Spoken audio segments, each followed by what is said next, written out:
Hi, my name is Christina Russo, and today I'm here to inform you all on a little secret about love that might encourage you guys to want to go out there and find love. Today I'm here to inform you all about the 5 love languages by explaining what each of these are in detail, by explaining how your adolescent backgrounds impact your lives today, and how by understanding the love languages, this will help understand your personal needs as well. Have you ever wondered what you're really looking for in a relationship, or why your past relationships never worked? Ever wonder the what if little voice in your head that is always there to remind you that the next time is going to be better? What if there was more to know about relationships and what you could learn about from past relationships, or try and figure out what kind of person you may want to be with? I'm here to inform you about the 5 love languages. With the 5 love languages, I learned that it is the main ingredient to understanding your significant other and what love language speaks to them. I personally have read the 5 love languages book by Gary Chapman, and I took the love quiz, and it truly opened my eyes. I'm not a love doctor, nor am I a perfect person, but by reading this book and actually taking this quiz, the whole idea to the secret of like a happy ever after is understanding like the love languages is actually pretty brilliant. So I hope this helps you guys as well. Now that I discussed all that, I will like to discuss to you about how by understanding the love languages, one will be able to enhance various relationships such as romance, children, even individual needs.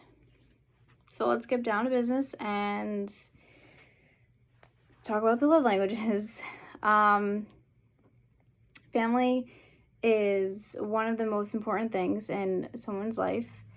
Although family is important, it does impact everyday life, whether we realize it or not. For example, this could be how we treat one another or the actions that we take. Children receive love emotionally, but however, because children are different, it is super important to pay attention to what their individual needs are.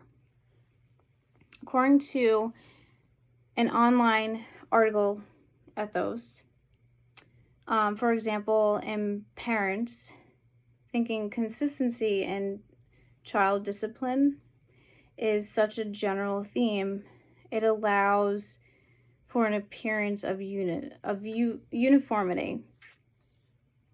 That is, parents in general, with few exceptions, agree that consistency is important.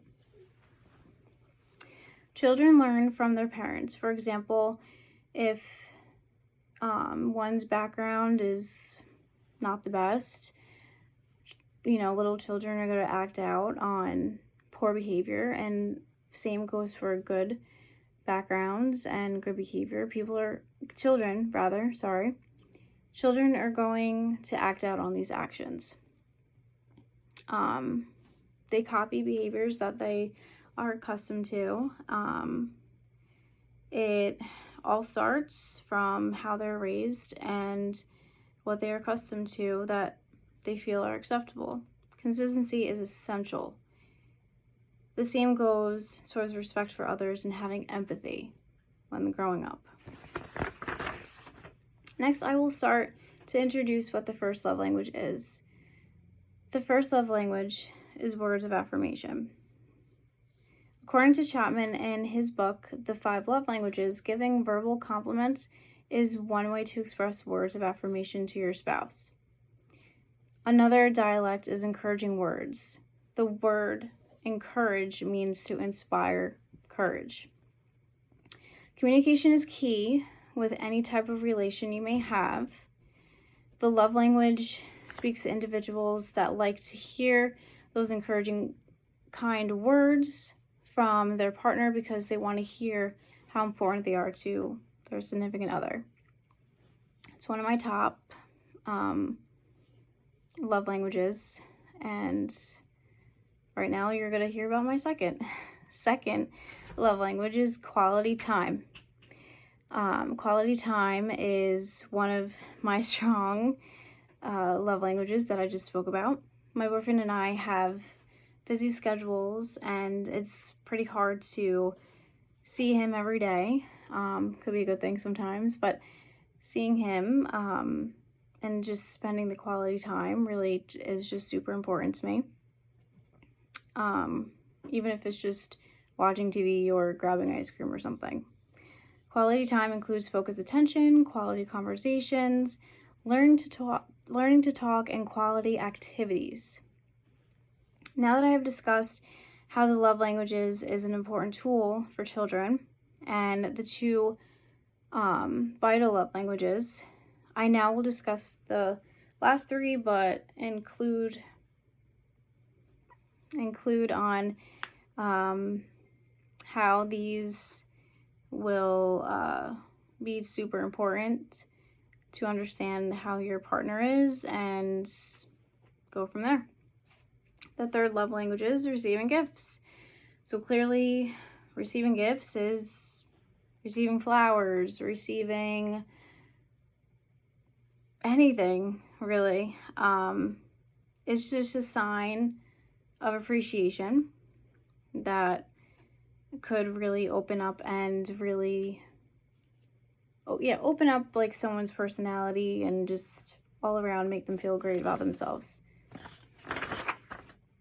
According to Tara Parker Pope from the New York Times, gift giving has been a favorite subject for studies on human behavior, with psychologists, anthropologists, economics, and marketers all weighing in. They have found that giving gifts is a surprisingly complex and important part of a human interaction, helping to define relationships and strengthening bonds with family and friends. Receiving gifts is important, but it shouldn't only be about just giving gifts. But it definitely helps with making your lady or guy feel beautiful and appreciated. This leads me to the fourth love language, acts of service. This love language shows that your person likes to do things for you, whether this is picking up food for you, helping around the house, running around doing errands for or with you. It's an important trait because you want to know that you're with someone that's helpful and supportive, and having someone fulfilling this love language for you and knowing that you could do it in favor, it's a great thing. It's a great feeling of teamwork makes the dream work, and you can get everything and anything done. The last and final love language is physical touch. Clearly that's hugging, kissing, etc. According to Chapman in his book, physical touch can make or break a relationship. It can communicate hate or love. To the person whose primary love language is physical touch, the message will be far louder than the words "I hate you" or "I love you," which is pretty interesting stuff if you come to think about it. Now that I have informed you about all the love languages, I hope that this opened up your eyes into what love is all about and understanding that secret of an everlasting love that could potentially work out for you. I've discussed the importance of knowing that adolescence is an essential in understanding how people act. Like today with relationships, it all starts from childhood and how that person is raised. And I also discussed the 5 love languages. I now leave you all with this. If you're in a relationship or not, I want you to think about the love languages that I spoke about. definitely try and take the love language quiz, because that'll open up to what you want. There's like 4 parts that you could choose from. I believe one is for like a couple, one you could do for like if you're single, and then I think there's 2 more, but I forgot. Just remember that, communication is key, and it's important to let your significant understand your love language, but it's especially important to understand theirs and, meet in the middle and find your middle grounds. Yeah,